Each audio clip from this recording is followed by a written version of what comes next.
She owns the hotel. He sings about the lonely woman in the window. Tonight she steps outside and his song is about her. It's just...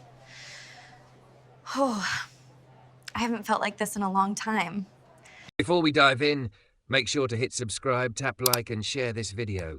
The more voices we reach, the louder these stories become.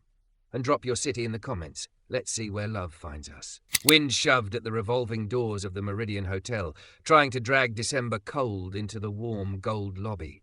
Marble gleamed. Crystal lights sparkled over business travelers and couples who crossed the space without really seeing it. Lena Whitaker watched them from behind the front desk, tablet in hand. Her name sat on the deed, the loans, the insurance policies. The Meridian belonged to her. So did the pressure sitting in her chest. She looked like the kind of woman luxury magazines loved to photograph, and boardrooms quietly doubted. Thick and curvy in all the ways that drew eyes, she wore a fitted black pencil skirt that hugged her full hips and thighs, a cream silk blouse stretched across her generous chest, and a slim belt around her soft waist. Her blazer hung open. Long honey blonde waves framed a heart-shaped white face and hazel green eyes ringed with tired mascara. Her gaze was not on the occupancy report. It kept drifting to the glass. "There he is again," Carla, the night manager, said, dropping a file on the counter. Outside the pool of entrance light, under a leaning street lamp, a man sat on an upside-down milk crate. A beat-up guitar lay across his lap, its case open at his boots, catching coins and the occasional folded bill. His jacket looked thin. A knit beanie covered close-cropped hair. Deep brown hands adjusted the tuning pegs. He started to play. The first chord slipped in with a gust of cold, low and warm, and a little rough. It cut through the hotel's background jazz like a voice cutting through polite conversation. The squeak of suitcase wheels and the murmur of phone calls blurred. "Security says he's on city property," Carla went on. "But 2 guests have complained. Want me to move him? We really don't need some guy begging outside in a review." Lena watched his fingers move, steady and sure. Something under her ribs leaned toward the sound. "No," she said. "Leave him." Carla stared. "You're sure?" "I'm sure." Lena forced her attention back to the tablet. "We're fine." Carla shrugged and headed for the bar. Lena lasted a minute before her feet carried her closer to the doors. She stopped beside a marble column, half hidden. Each time the revolving doors turned, cold air and music rushed in clearer. Under the street lamp, the man leaned into the guitar, shoulders loose, jaw set. Up close through the glass, she saw the neat edge of his beard, the tired half-moons under his eyes, deep brown skin catching dull yellow light. He tilted his head back and began to sing. Woman in the window, counting every key, holding up a hotel so the tired can sleep, but no one checks if she breathes. Lena's fingers tightened around the tablet. He could have meant anyone. That was the safe thought. Then came soft edges under sharp lines, and eyes that know every bill but never rest, and the safety dropped away. "Ma'am," a bellhop said beside her. "Room 1412 is asking for more towels." "Right," she said. "Have housekeeping send them up." For the next hour she did what she always did. Smoothed complaints, approved late checkouts, signed deliveries. Her voice stayed calm. Her smile never slipped. But every pause in the lobby chatter filled with a faint thread of guitar and that voice. By 1 in the morning, the bar was closed and most guests were upstairs. Lena retreated to her small glass-walled office overlooking the entrance. The door shut. The lobby noise dulled. His music didn't. She crossed to the narrow side window and stared at the latch. The owner in her thought about liability, Brand, neighbours who'd emailed about that guitarist on the sidewalk. The woman who went home to a silent condo thought about falling asleep to spreadsheets instead of this song that sounded far too much like her life. Lena cracked the window open an inch. Winter air slid over her collarbone, raising goosebumps along the soft skin at her chest. Exhaust and wet pavement swept in, followed by his voice, clearer now. She holds up the ceiling with tired hands, keeps the lobby glowing while she's fading where she stands. Her eyes stung. He didn't look up at her window. He played to the street, to idling cars, to people who turned their shoulders and walked faster. Still, every so often his gaze flicked toward the revolving doors, checking if the woman in the window had vanished. Something in her moved before she could talk herself out of it. She shut the window, grabbed her blazer, and left the office. The lobby felt different, as if the building itself were listening. Peter, the night doorman, straightened when he saw her heading for the doors. "Everything all right, Miss Whitaker?" he asked. "I'm stepping out," she said. He blinked, then nodded, and held the door. The revolving glass turned, and the cold wrapped fully around her. Streetlight traced a soft line along her cheekbones, the curve of her throat, the slight swell where her blouse dipped open. She tugged the blazer closer more out of habit than shame. There was no hiding the way she filled space. Tonight she walked into it anyway. The music slowed as she came down the front steps. On the last one, his fingers faltered for a beat. Up close, he looked more worn than the glass had shown. The cuff of his jacket was frayed, stubble shadowed his jaw unevenly. His hands were strong and rough, fingertips flattened and shiny from strings. "Hey," he said quietly. His breath fogged in the air. Didn't think the woman in the window would ever come down. Lena's mouth curved in something that wasn't quite a smile. "You knew I was watching?" He lifted one shoulder. "Glass turns into a mirror out here. You're in it a lot." Heat crept into her cheeks. "You're on private property," she said, because it was the line she was supposed to lead with. "Technically, we don't allow guys like me?" he asked lightly. She held his gaze. It was dark, steady, not apologizing. "Buskers," she said, soliciting on the steps. He glanced at the thin scatter of coins. "Pretty sure your bar makes more in 10 minutes than I do all night. I'm not exactly crushing your brand." The joke was soft. The tired behind it wasn't. "What's your name?" asked. He shifted the guitar. "Malik." She let it sit on her tongue. "Malik." If he heard the way her voice wrapped around it, he didn't show it.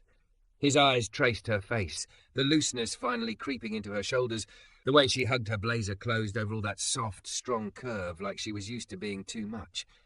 "And you?" he asked. "Or do I keep calling you woman in the window?" "Lena," she said. "I own the Meridian." His mouth twitched. "Yeah, place kind of hums different when you're in it. Could feel it from the sidewalk." Her chest tightened at the idea that anyone noticed. Behind her, the hotel glowed warm and polished. In front of her, the night was sharp and honest, and Malik watched her like she wasn't a problem to solve, but a story he wanted to hear. "Play it again," she said. He blinked. "Which one?" "The song about the woman in the window." Her heart hammered against silk. "This time, I want to hear it without glass in the way." Malik studied her for a breath, like he was checking if she was serious. Then his shoulders settled, and he drew the guitar closer, fingers finding the frets with the easy muscle memory of someone who'd repeated this ritual on 100 strange corners. Lena shifted, the rough concrete of the step cold even through the thin sole of her pumps. Wind licked at her bare calves where the pencil skirt ended, at the soft strip of skin exposed by the blouse's open buttons. She curled her arms tighter around herself, but not enough to hide. For once she wanted to be fully seen and not edited into something palatable. He began to play. Up close, the sound was fuller, all the little imperfections carrying with it. The rasp when his fingertips slid, the tiny buzz on one string that needed a new fret, the breath he took before each verse. His voice rose, low and rich, riding the melody. Woman in the window, counting everyone else's dreams. Shining up their stories while she's dimming at the seams. Lena's throat thickened. She'd spent years turning herself into a brand, the curvy, competent hotel owner, always in control, always dressed to perfection so no one could accuse her of not belonging in boardrooms mostly filled with lean men and sharper suits. She knew exactly how much she cost per night, per square foot, per conference package. Hearing a stranger sing about the woman inside that armor felt like someone had popped the doors off her private closets. "You make her sound tragic," she managed, voice a little rough. Malik's gaze flicked up from his fingers to her face as he sang the next line, and it softened. "She's not a ghost. She's golden. Just needs one song that's hers." He didn't look away this time. Lena felt the words hit, felt them land on every part of her she'd tucked away as too much or unprofessional. The softness, the hunger, the parts of her that wanted something beyond balance sheets and occupancy percentages. The revolving door whispered behind her as someone slipped inside. The lobby lights spilled down the steps, gilding the curves of her body and the angle of his jaw in the same warm tone. For a moment, It was just the two of them in their own little circle of sound and yellow light, the city noise a blurred edge. When the song ended, the street seemed to exhale. Lena realized she'd been holding her breath.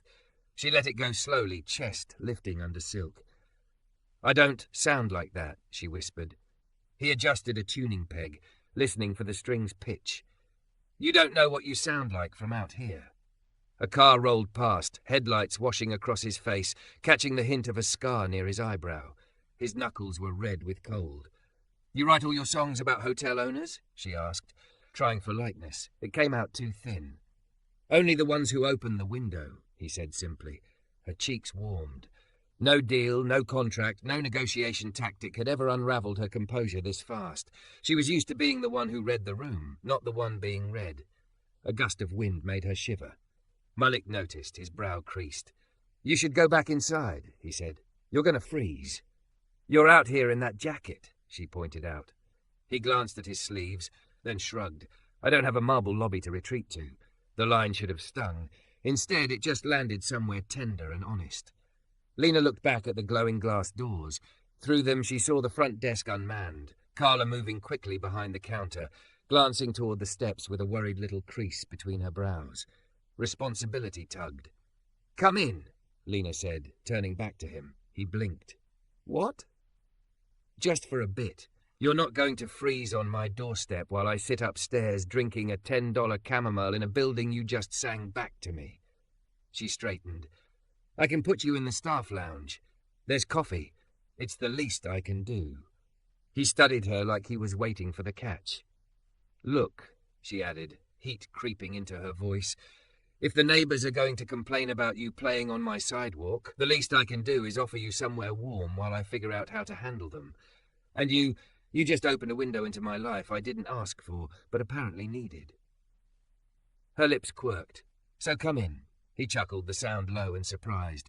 "You always boss people around like that?" "Yes," she said, then softer. "No, I mean, only when I'm scared I'll talk myself out of something." The honesty surprised them both. Malik shifted the guitar case, scooped a few coins into his pocket, and stood. Up close, she realized he was taller than she'd thought, the kind of tall that made her feel small for the first time in a long time. Not diminished, just held in the same frame. He slung the guitar over his shoulder. "Lead the way, Miss Owner," he said. "Lena," she corrected. "If you're coming into my hotel, you use my name." He nodded once. "Lena." The sound of it in his mouth did something strange to her pulse. Inside, the meridians swallowed them in warm light and piano jazz. Carla's eyes widened when she saw Malik come in beside Lena. "Everything okay?" she asked carefully, eyes flicking to his jacket, his guitar, his boots. "This is Malik," Lena said. "He's my guest." Carla's eyebrows climbed, but she nodded. Years of working under Lena had taught her when not to argue. "I'm taking him to the staff lounge," Lena added. "I'll be back." They walked past the front desk, down a side hallway lined with framed black and white photos of the hotel's construction. Malik's boots squeaked faintly on the polished floor. "You own all this," he murmured, not so much a question as a quiet observation. "My father started it," she said. The words tasted complicated. "I made it mine." "Looks heavy," he said. "What does?" He nodded at a photo of her cutting a ribbon years ago, younger and even softer around the edges, squeezed between bankers and city officials. Carrying it alone. Her throat tightened. "Someone has to." "You sure?" he asked. They reached the staff lounge before she had to answer. Fluorescent light buzzed overhead, harsh compared to the lobby's chandeliers. A dented coffee machine sat on a counter beside a microwave and a box of mismatched mugs. A beat-up leather sofa sagged in the corner. "It's not exactly 5-star back here," she said, suddenly self-conscious. "It's warm," he said, "and it smells like coffee, not perfume." "I like it." Lena busied herself with the machine, grateful for something to do with her hands. She poured 2 cups, adding cream to hers, leaving his black unless he asked. "So," she said, handing him a mug. Their fingers brushed, her pulse skipped. "Tell me something true, Malik. You just told me what you see when you look at my life. I want to know what yours looks like." He blew on the coffee, eyes on the steam for a beat. "Truth?" he said. "That'd be a nice change of pace around here." He sat on the edge of the sofa, setting his guitar down carefully. I used to play in places where they paid me in more than coins, he said. Bars, little venues. I had a band once. Then my mom got sick, and gigs don't come with health insurance. So I took day jobs. Warehouse, delivery, night shifts. The band found other bassists. You blink, and the life you thought you were building is suddenly 10 blocks behind you. Lena leaned against the counter, cradling her mug, watching his profile. And now? She asked quietly. Now I play where I can, he said. Sidewalks, subway stations. I write songs no one asked for about people who don't know they're being sung about. A faint smile ghosted over his mouth. And sometimes the woman in the window comes down. She swallowed hard. I didn't ask to be a story, she said, voice barely above the hum of the lights. Neither did I, he replied. But here we are. Silence settled, not uncomfortable. The building vibrated faintly around them. Elevators shifting, pipes groaning, the distant thump of laundry machines below. Everything Lena had ever worked for, buzzing like a second heart. You said someone has to carry it, Malik said after a moment. What if that someone is allowed to set it down sometimes? Her laugh was short.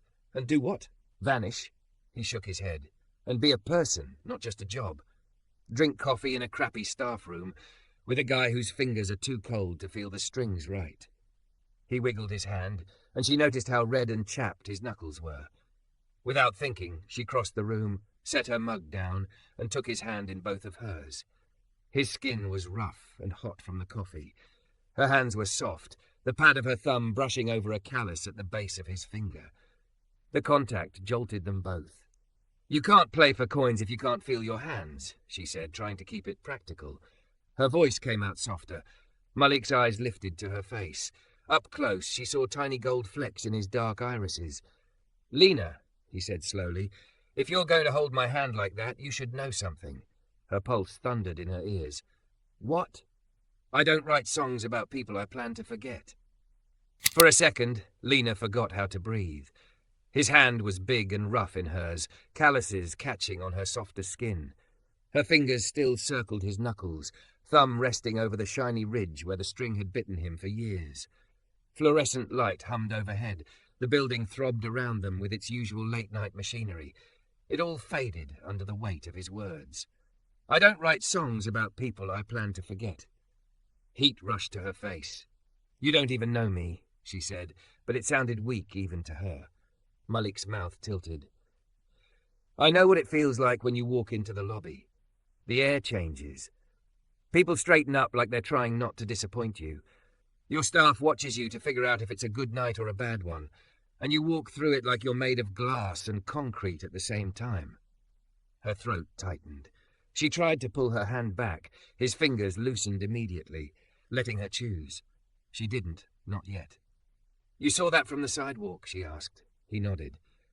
Every night I played out there, I watched you in the reflection. Thick curves under sharp clothes, carrying half this city on your shoulders. You think I wrote that line about soft edges under sharp lines by accident? Her heart pounded somewhere in the middle of all those soft edges. No one ever said the words out loud, not like that. Curvy, thick, soft. Her mother had used them like warnings. Fashion blogs used them like problems to fix. In his mouth, they sounded like something worth singing about. She swallowed. You know, describing a woman's body in a love song is technically harassment in some HR manuals. His eyes flickered with amusement. Good thing I'm not on your payroll. The intercom on the wall crackled to life. Miss Whitaker? Carla's voice sounded tinny but urgent.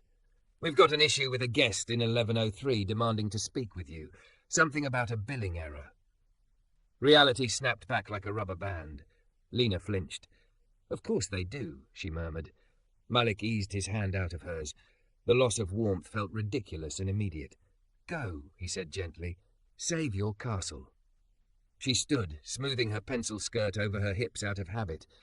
Her reflection flashed in the little microwave door, blazer pulling over her chest, blouse straining slightly where she'd refused to buy the size up, hair falling out of its careful waves. For a moment she imagined seeing herself the way he did, woman in the window, golden, not ghost. Stay here, she said, backing toward the door. Warm up. There's food in the vending machine. It's awful, but edible. I'll be back.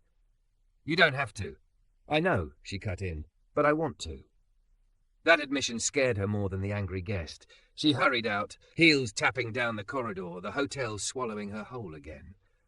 By the time she'd soothed 1103, adjusted a rate, comped a breakfast, and calmed a woman who swore she'd never stay at the Meridian again, Lena's smile felt like it might crack and fall off. When she finally slipped back into the staff lounge, the doorway yawning bright and familiar, the sofa was empty. The coffee machine hummed its own lonely tune. His guitar was gone. So was he. On the small table by the sofa sat a folded paper napkin, weighted down by her unused keycard lanyard. Her chest squeezed. She picked it up. In black ink, in quick, slanting handwriting, he'd scribbled a handful of lyrics. Woman in the window set the world down. Just once, come stand in the doorway. I'll play till you remember your own song. At the bottom, a phone number. No name. Just Malik's messy M. Lena pressed the napkin flat with shaking fingers, as if it might disappear. She tucked it into the inner pocket of her blazer and went back to work. 3 nights passed. She told herself she was too busy to notice the silence outside the revolving doors. Year-end reports, a corporate retreat, 3 weddings and a charity gala had the Meridian humming like a machine on overdrive. Her tablet filled with numbers, her calendar bled colour-coded blocks. Every night she walked the lobby in heels and tailored dresses that hugged her curves, nodding, smoothing, fixing. Every night when she paused near the glass, no guitar floated in on the wind. Neighbours finally got their wish, Carla said, glancing out at the empty steps. No more busker. City must have moved him along. Maybe he'd found a better corner, Lena said, but her stomach dropped. At home, her condo echoed. She'd decorated it like a magazine spread, velvet sofa, abstract art, bar cart with crystal decanters, but there were no fingerprints on the fridge except hers. She'd fall onto the couch, heels kicked off, and pull the napkin out of her blazer pocket like a secret. Woman in the window set the world down, just once. She traced the lines until the ink smudged faintly under her thumb. On the 4th night, an email landed from the Meridian's board chair. Heard complaints from neighbouring businesses re street performer outside entrance. Our investors expect an elevated environment. Please confirm this has been addressed. Maintain standards, Lena. That area is prime real estate. For us, not buskers. She stared at the screen, jaw clenching. Heard complaints, but no one asked what the music had done for her lobby, for her staff, for the woman who hadn't felt seen in months. An idea took root, wild and out of step with the careful brand she'd built. The next morning, Lena called Carla into her office. "Why am I terrified?" Carla asked, closing the glass door behind her. "Because I'm about to do something the board will either love or hate," Lena said. "We're launching a weekly live music night in the lobby bar. Local artists, winter sessions at the Meridian. We'll pay them real money, not tips. No more pretending music is a nuisance on the sidewalk while we pipe in playlists from nowhere." Carla's eyes widened. "You're serious?" "Very." Lena's hazel green gaze was steady. "We'll market it as community engagement. Good for PR, draws in locals, blah blah. But there's one musician I want here more than anyone." Carla's mouth curved. "The one with the guitar and the lyrics about his mysterious woman in the window?" Lena's cheeks warmed. "Peter has his number. He slips the night shift guys free coffee sometimes. I want you to invite him, but not like a charity case, as our headliner, our first guest artist." Carla leaned on the back of a chair, studying her. "You're sure this isn't personal?" "It's absolutely personal," Lena said, "and also good for business. Sometimes those things line up." Carla grinned. "I'll make the call." Friday night came wrapped in frost and city noise. The lobby bar glowed warmer than Lena had ever seen it. Small votive candles flickered along the marble rail. The bartender polished glasses like he was part of a jazz movie. A microphone stood at the end of the lounge, a modest amp humming beside it, cables snaking across the rug. Lena stood at the far end, near a column, trying not to tug at the emerald dress hugging her body. The fabric clung to every curve, full hips, soft belly, generous chest, like it had been cut just for her. Her hair fell in loose waves, lips glossed, eyes lined darker than usual. She felt exposed and powerful and terrified.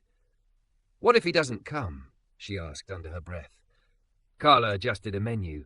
"Then we have a nice open mic and pretend it was always meant to be that way."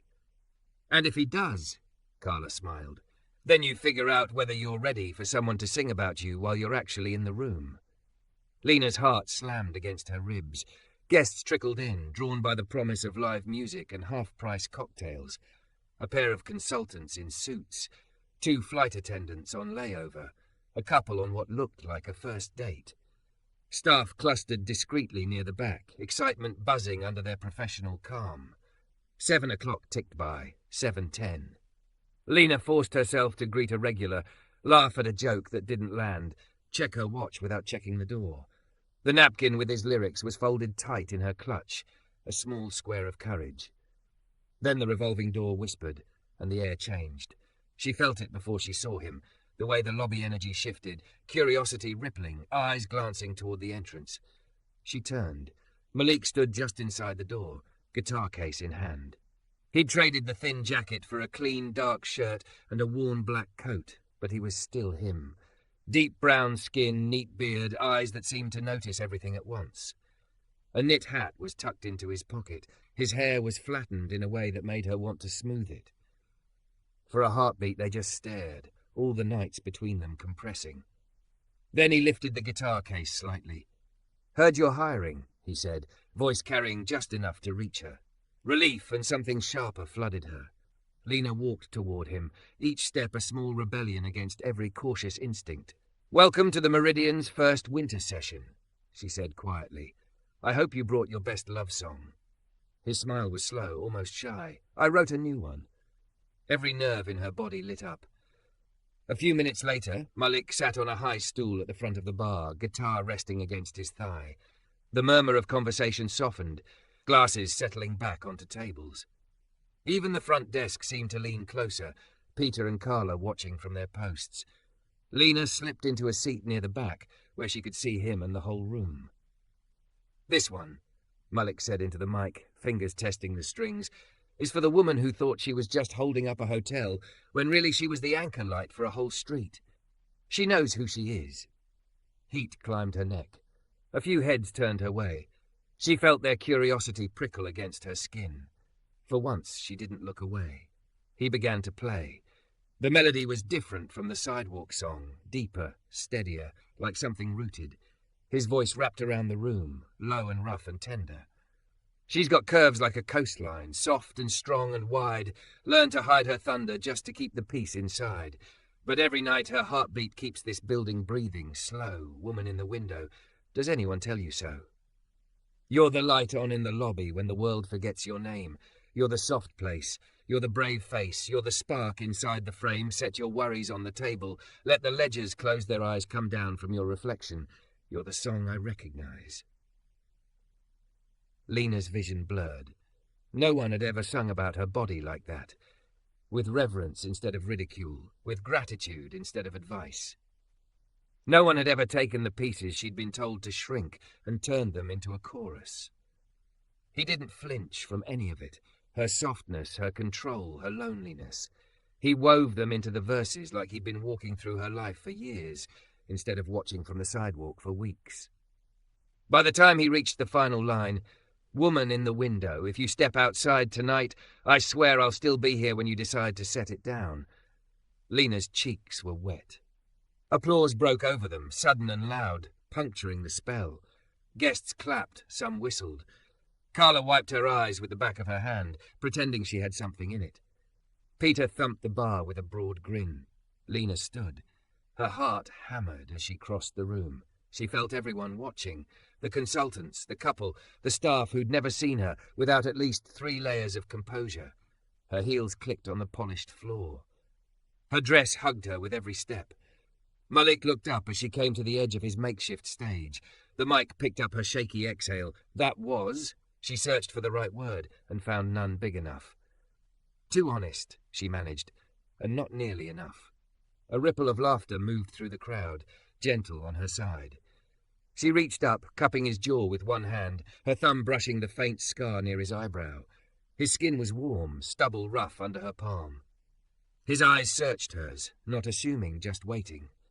"You keep doing this," she whispered, not caring that the mic might catch it, "making it impossible to forget you." "Good," he said softly. She leaned in and kissed him. It wasn't polite or practiced. It was clumsy with tears and years of walls cracking all at once.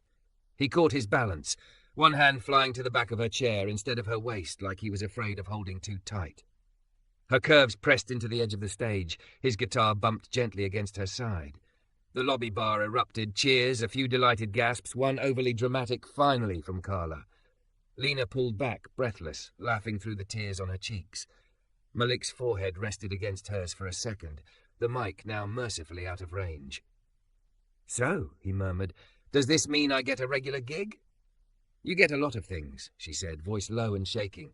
"A contract, a warm room, a place where your songs are wanted." Her hand tightened on his jaw.